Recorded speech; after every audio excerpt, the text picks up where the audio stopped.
Pemirsa, sejumlah warga desa Ruso, Kabupaten Kepulauan Talaut yang terdampak bencana abrasi yang terjadi pada penghujung Oktober 2022 silam mulai resah tak miliki tempat tinggal.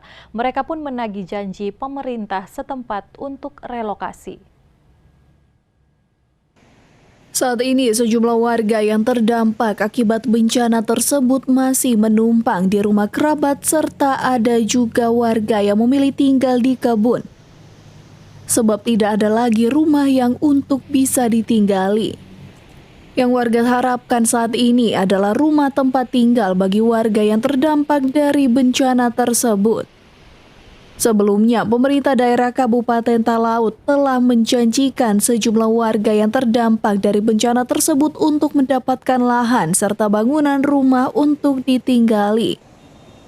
Namun hingga kini belum juga ada realisasi dari pemerintah daerah Kabupaten Talaut.